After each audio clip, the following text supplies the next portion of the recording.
बिस्मिल्लाहिर्रहमानिर्रहीम। नाज़रीन, इस वीडियो क्लिप में आपको यह बताया जाता है कि बुझाई के वक्त लहसुन में कौन सी जड़ी बूटी मार जहर स्प्रे की जाए, क्योंकि वो जड़ी बूटियां तलब करने के लिए अफजल कोई पेंडिमेथलिन करता है, कोई एस्मिटोलाक्लोर या और भी हैं। तो मैंने ये चीज़ रिपीटेडली इसके ऊपर रिसर्च किया कि एस्मिटोलाक्लोर से तो बचना ही बेहतर है। यानी डुआल गोल्ड जो है ना, ये और टोरा जो है ना, लहसुन का टोरा, ये मुतासर करती है। लेकिन जहाँ हद से ज़्यादा ढीला और मजबूरी हो ढीले में ही लहसुन लगाना है, तो वहाँ तो एस्मिटोलाक्लोर करनी जो है ना, ये इसके बगैर गुजारा ही नहीं है। वहाँ तो पुलिस काल बनानी ही पड़ती है। ये पुलिस वाला ही मामला है एस्मिटोलाक्लोर।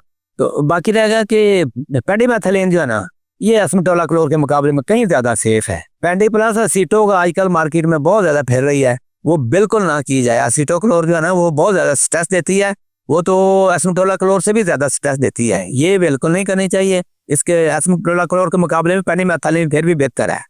लेकिन इस वीडियो क्लिप में मैं खास तौर पे इस चीज़ के ऊपर जोर देना चाहता हूँ, ना पेंडी ना एस्मिटोलाक्लोर, बल्कि ऑक्सीफ्लोरोक्विन करें। अब हदफ जो है ना, ये बिजाई के वक्त 300 मिलीलीटर फी एकड़ के हिसाब से प्री इमरजेंस ये आप स्प्रे करते हैं।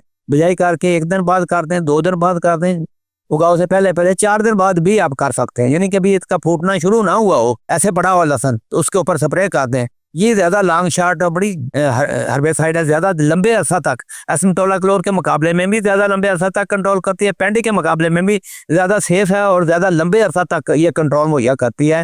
ताकि सख्त जान जड़ी बूटियाँ ना, पार्थीने में चिबड़ है या हर किस्म की ग्रासें तो चौड़े पत्तों वाली, इन सबको तरफ करती है। काश्तकार ऑक्सीफ्लोरोक्विन या हदफ को जो है ना, एज पोस्ट इमरजेंस तो जानते हैं कि उगाओ के बाद जो है ना, ये 50 ml का ली, 100 का ली, 150 का ली। लेकिन ये जो प्री इमरजेंसी इस्तेमाल है, इसके बारे में लोगों को शक है कि शायद ये पता नहीं हो सकती है कि नहीं।